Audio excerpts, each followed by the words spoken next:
Olá, bom dia, graça e paz. Eu gostaria de agradecer, né, pela oportunidade de dividir o pão da vida, né, para conosco, né, a Santa Palavra de Deus, o livro inspirado, o livro santo, né, um livro que houve muito custo, né, se você for fazer uma breve apuração, uma breve pesquisa na história, houve muito custo. Você sabia que teve gente que que deu a vida, que renegou a própria vida para que essa verdade inspirada ela pudesse chegar até nós? Por que isso aconteceu? Porque Deus se revelou. A Bíblia é a revelação escrita de Deus. E Deus se revelou. Foram os processos que a Bíblia teve para chegar até nós. Foram três processos. E o primeiro processo foi a revelação de Deus. Um Deus santo, que se revelou para nós, seres pecadores. Então, Deus se permitiu revelar. Que coisa linda, né? Mas Deus, em sua infinita sabedoria, Ele sabia que o processo de revelação não seria o suficiente. Então, Deus, Ele... Assim, quando eu era pequeno, quando eu entrei na igreja há uns anos atrás, há mais de 20 anos atrás, existia uma brincadeira num JA chamada Telefone Sem Fio.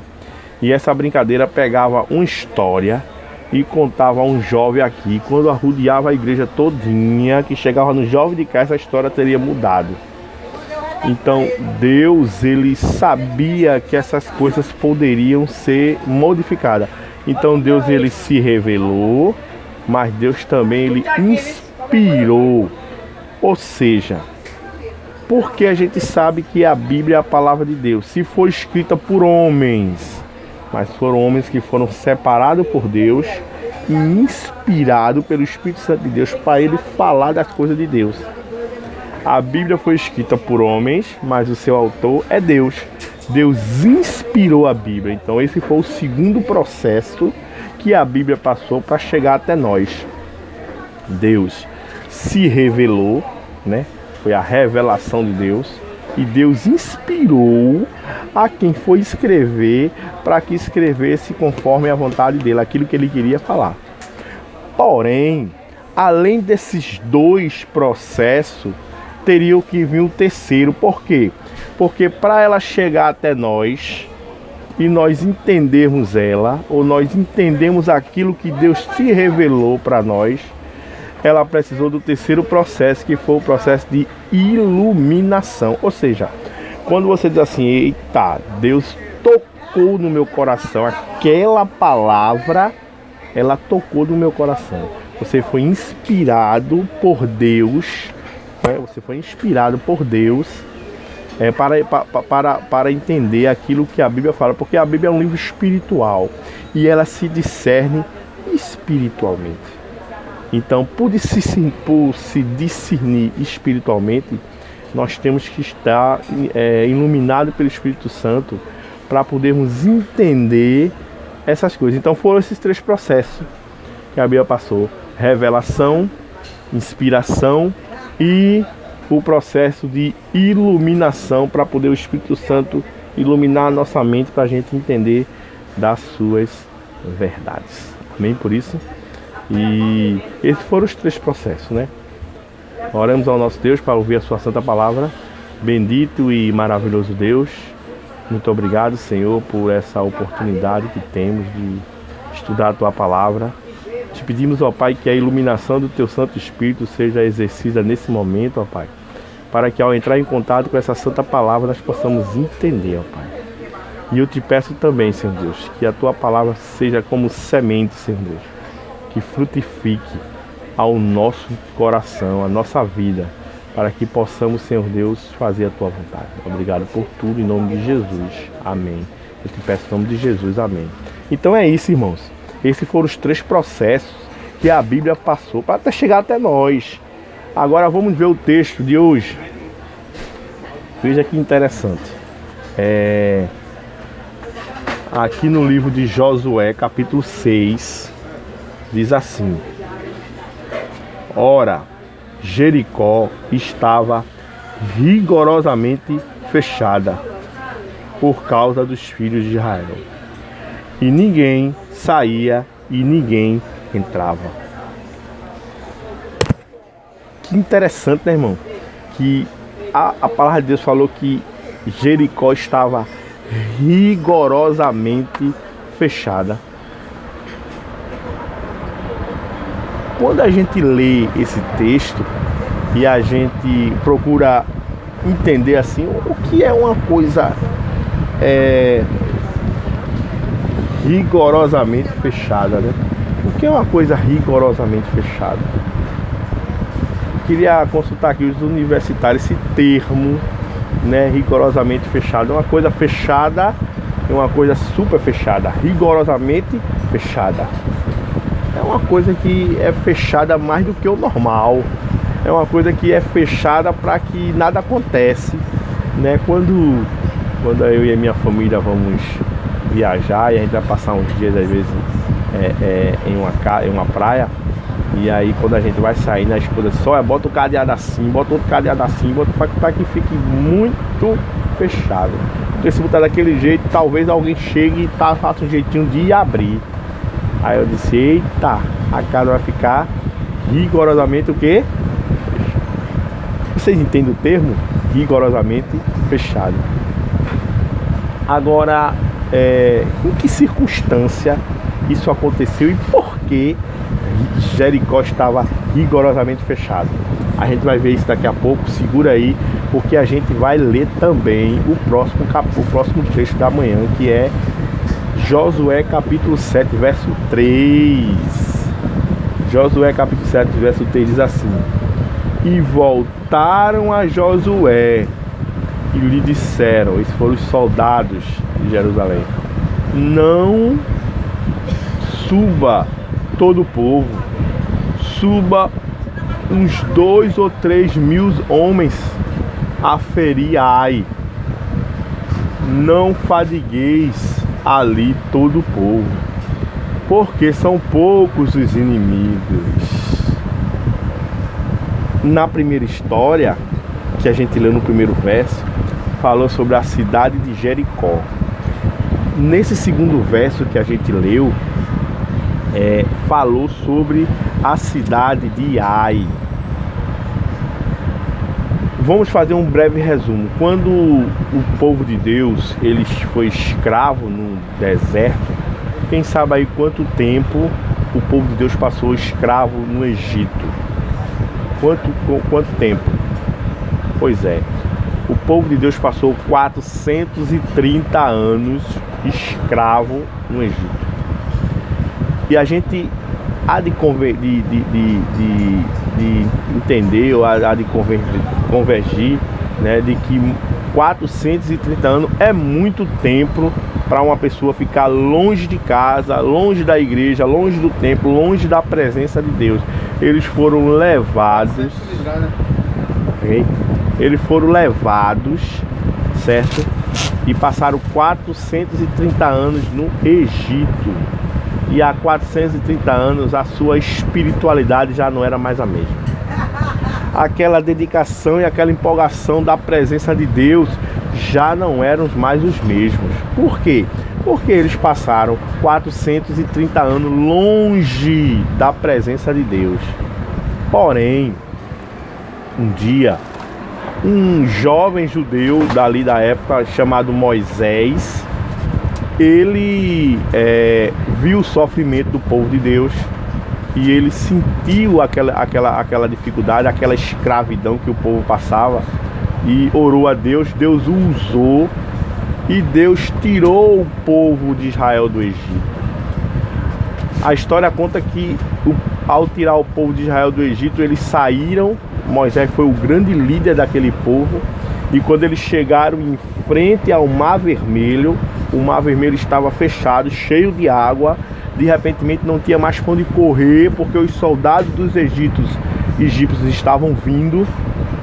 Eles, pela fé, Moisés tocou o seu bastão, as águas do Mar Vermelho se abriram, eles passaram. Foi um grande livramento. O povo de Deus foi para o deserto.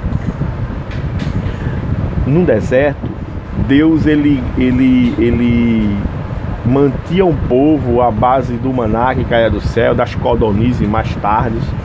Mas ali era um período que eles iam chegar rápido até a terra prometida, até a Canaã.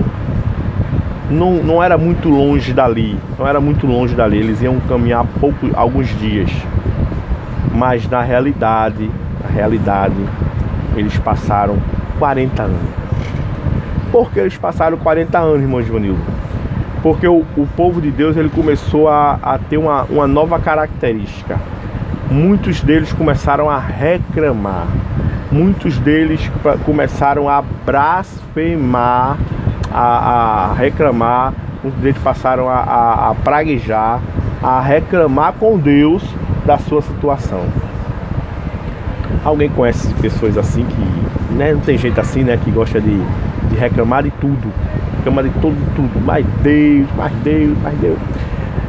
Eu trabalho em um ambiente muito pesado, né, que é um ambiente hospitalar. Eu não trabalho na área de saúde, mas eu trabalho no ambiente hospitalar. E muitas vezes eu vejo pessoas desesperadas e assim, eu sirvo que nem, às vezes, um conselheiro, né? Eu dou uma palavra de esperança que vai melhorar, mas é a coisa mais difícil que tem, irmão. Não é você dar um conselho a uma pessoa que está no hospital, que está com um parente doente, que está com alguém na sala vermelha, na UTI. Não é. Às vezes é você dar um conselho àqueles que estão reclamando, mas que são da própria igreja, irmão. Às vezes a gente vê pessoas que reclamam praticamente de tudo que faz, de tudo que diz, de tudo que vive. E o povo de Deus começou a fazer assim, apesar de ver o livramento de Deus, apesar de ouvir o que Deus fez, eles continuaram a reclamar. Bom, desses reclamãos, da geração dos reclamões, poucos entraram. Na realidade, 2, Josué e Caleb. Porque a outra geração foi que entrou. E esse verso que a gente leu foi justamente na entrada. Jericó, ele era uma localidade que ele tinha algumas cidades que seriam conquistadas, porque Deus prometeu aquela terra, mas quando eles chegaram e observaram, a terra estava habitada, mas aquela terra era de Deus que tinha passado para eles. Então eles tinham que conquistar. E nesse versículo uma coisa que a gente vai ficar bem claro hoje, eu quero que você saia com isso na sua mente hoje. Olha, o impossível, tem coisas que pra gente é impossível, não é isso? Tem coisas que humanamente olhando, humanamente falando, quando a gente olha, diz assim, isso é impossível. Não é verdade? Tem coisas que é impossível, irmão. Uma doença incurável, uma situação irreversível. Mas aprenda uma coisa nessa manhã: o que é impossível para o homem é possível para Deus. O impossível para o homem é impossível para Deus. Mas a situação também que é fácil, que a gente vai dizer assim, é muito fácil, e se torna impossível. Quando é que uma coisa é impossível e se torna possível? E quando uma coisa é possível e se torna impossível? E essa é a pergunta que hoje não vai querer calar, né? Quando uma coisa é possível e se torna impossível? E quando uma coisa é impossível e se torna possível? Nessas duas histórias a gente vai saber disso. E a minha missão hoje é fazer você entender isso. Bom, como eu estava falando, para entrar na terra de Canaã, ele tinha que conquistar algumas cidades. E a primeira cidade que eles tinham que conquistar era justamente a cidade de Jericó. Jericó era conhecido como uma cidade que tinha uma grande fortaleza, tinha um exército muito grande. O doutor Rodrigo Silva, que é arqueólogo da nossa igreja, ele fala que os muros de Jericó, ele eram muros assim, reclinável. Ou seja, que a pessoa, ela não poderia escalar aquele muro.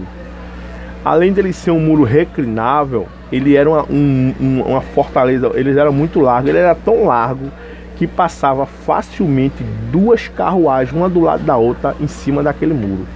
Será que o muro era largo? Será que ele era forte? E dentro dele tinha um exército poderoso, então era uma fortaleza.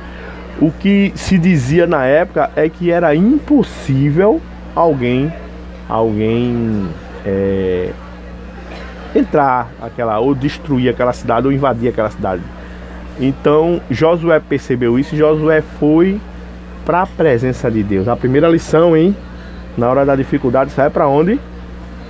Muito bem, não vá para a internet, não vá se consultar com o pastor, não vá primeiro a quem? Deus, porque esse sim tem resposta. E Deus disse para Josué Deus deu instruções a Josué: você vai fazer assim, assim, assim, assim, assim, assim. Irmãos, quando é que o impossível se torna possível? Quando você vai para a presença de Deus. Quando você é obediente a Deus, quando você está no caminho de Deus, quando você obedece aos conselhos de Deus, quando você guarda os mandamentos de Deus, tudo é possível.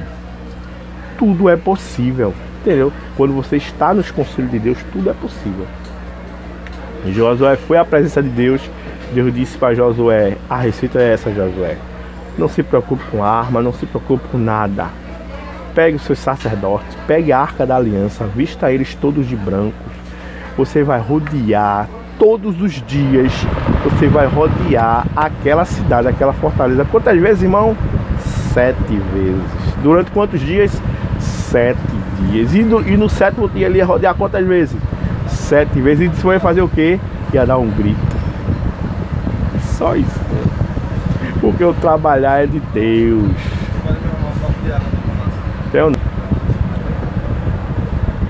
Então a primeira pergunta você já está ficando claro, né? Quando o impossível ele se torna o quê? Possível. Vamos dar uma pausazinha nessa história aí e vamos para outra história. A outra história, porque além dessa cidade, teve outra cidade que eles tinham que conquistar também outras cidades, né? E uma dessas foi a de Ai, cidade de Ai, que está aqui no capítulo 7. Bom, no capítulo 7 ele diz assim: o soldado diz para Josué: oxe, o povo é pequeno aqui dessa cidade, não precisa nem mandar muito não, precisa mandar só uns 2, 3 mil. Sabe o que a história conta? Quando eles chegaram na cidade de Ai, sabe o que aconteceu com eles? Levaram muito Ai, irmão. Levaram uma pisa daquele povo. Uma pisa. Foram humilhados. Mais de 350 homens morreram. Voltaram de cabisbaixo, triste. E Josué, mais uma vez, Josué que nem a gente, irmão. Foi na presença de Deus. Senhor, foi o que aconteceu, pai. Foi o que aconteceu com esse povo, né? Quando eles souberam, aí Deus disse para Josué: Deus não disse que Acã pecou, Deus disse Israel pecou. Por que Deus não disse foi direto? Disse não, Acã pecou. E ele disse Israel pecou. Porque a consequência de um pecado, todas as pessoas, todos nós somos afetado pela consequência. Um homem vem em alta direção num carro, um dia desse estava passando uma tragédia, o cara veio em alta velocidade ali na Tamarineira e bateu com o carro, e naquela batida dele morreu várias pessoas pela consequência do erro dele em alta velocidade. A consequência do pecado é grande, e a consequência do pecado ela faz com que as coisas, ela faz com que o possível se torne impossível. Qual foi o pecado de Acã? Quando eles invadiram Jericó pela primeira vez, Deus disse que na primeira cidade o Deus deu um combinado: na primeira cidade que você entrar, vocês não peguem nada, tudo é do Senhor. As outras cidades que vocês invadirem, metade que vocês pegarem é chamado de despojo de guerra, né? Tomava vocês fiquem com metade e a metade vocês ofereçam ao Senhor. Bom, era um combinado, mas quando eles invadiram a primeira cidade de Jericó, aquela que era impossível, que tinha um muro intransponível, que tinha um deserto poderoso, um exército poderoso, quando eles invadiram aquela ali, tinha um camarada de uma das tribos chamado Acã, que pegou uma capa babilônica, pegou prata e pegou ouro para quem? Para se esconder. Onde tem pecado, onde tem desobediência, o possível se torna impossível. O que é fácil se torna difícil. O que poderia ser bênção se torna maldição. Quando a gente desobedece a Deus. Quando a gente não escuta a voz de Deus. No caso de Jericó, porque Jericó, o impossível se tornou possível porque eles ouviram. Então, quando é que o possível se torna impossível? Quando a gente não ouve a Deus, quando a gente desobedece a Deus, quando a gente não guarda a lei de Deus. E quando é que o impossível se torna possível? Quando a gente escuta a lei de Deus, ao contrário. Simples, irmão. Vocês entenderam isso? Se vocês entenderam isso, vocês entenderam o sermão. Vocês entenderam o propósito de eu estar aqui hoje. Porque Deus, ele tem um recado para vocês. Um recado para vocês hoje. O recado que Deus quis dizer para vocês hoje é que tem coisas na nossa vida que é impossível, mas que pode se tornar possível. Mas que também tem coisas na nossa vida que é impossível, mas que pode se tornar possível. Você decide. Está em suas mãos. No caso de Acã, quando Deus mandou lançar a sorte em Israel, depois mandou lançar a sorte nas tribos, depois mandou a sorte na família. Quando chegou na família e lançou a sorte, caiu em Acã. Eita, foi eu, tal, sem querer. Mas já era tarde para Acã. Acã, ele foi arrastado do povoado, né, de longe do povo, né, foi apedrejado. Ali na sua tumba colocaram algumas pedras que serviriam de sinal de que desobediência traz maldição, desobediência traz consequências terríveis para a nossa vida. E isso é uma coisa muito séria, né? Que a gente tem que falar, porque é um segredo da grande prosperidade, o segredo de estarmos felizes na presença de Deus, é estar na presença de Deus, é ouvir os seus estatutos, cumprir os seus conselhos, os seus mandamentos, tudo que Ele proporcionou para que nós, seres humanos, possamos viver felizes, né? Assim como na história de Jericó, né? Jericó é maravilhoso, irmão. Você vai lá e vocês não precisam brigar, irmão. Aquele povo baixou o espírito de discórdia entre eles lá, e eles foram matando uns aos outros. O povo de Deus não matou ninguém, não precisou usar arma, só louvar. E o detalhe de Deus, né? Vá lá à cidade, coloque a arca, os sacerdotes com roupas, estolas sacerdotal, aquela roupa branca bonita, e vocês vão rodear 7 vezes, durante 7 dias. E no 7º dia, 7 vezes. E louvem, e gritem. Os muros, ó, caíram. O povo tremiam de medo. Sabe, irmão, Deus, ele manda você guardar o sábado. Ele deu os 10 mandamentos. Ele nos dá conselhos até hoje, através do Espírito Santo, para que a gente viva uma vida de paz, viva tranquilo. A gente, às vezes, o cara diz, mas papai, o cara não guarda o sábado, ele guarda os mandamentos de Deus, é obediente a Deus, acredita na Bíblia. Parece que é doido. Você não é doido, não. Você está obedecendo aquilo que o seu rei mandou. Quando eu conheci o movimento adventista, a igreja adventista do 7º dia, eu também já disse isso. O povo é estranho, guarda o sábado, guarda o 7º dia. Quem mandou guardar o 7º dia, irmão? Quem mandou guardar o 7º dia foi Deus, irmão. Está na Bíblia. Não está na Bíblia para guardar o domingo. Não está na Bíblia dizendo que o domingo é o dia do Senhor. Não está muitas coisas que se praticam nas igrejas pentecostais, no movimento religioso, não está na Bíblia, irmão. Quem foi que falou em língua na Bíblia? Ninguém. Poxa, irmãos, e em Atos 2? Eles não falaram língua estranha, não. Eles falaram línguas de nações. E por que a maioria das igrejas hoje fica lá, baixu, maragachá? Não sei, irmão. Tá na Bíblia. Inventaram uma tradição lá dos Estados Unidos. E os batistas lá, muito animados, viraram pentecostais. Só isso. É o que a gente tem. E o sábado, tá na Bíblia. Não é coisa de judeu não? É não. Não foi judeu não, porque lá em Gênesis, na criação, quando Deus criou todas as coisas, não existia nenhuma nação, nem judeu, nenhuma nação. E agora? Obedeça a Deus. Obedeça a Deus. Deus abençoe. Espero que você tenha sabido o segredo da prosperidade. O segredo da prosperidade, meu irmão, é obedecer a Deus, é guardar os seus mandamentos, é dar a vida longa, vida feliz, vida de prosperidade. Você sabia que não existe crente feliz? Não existe crente feliz não, mas existe crente que é abençoado por Deus.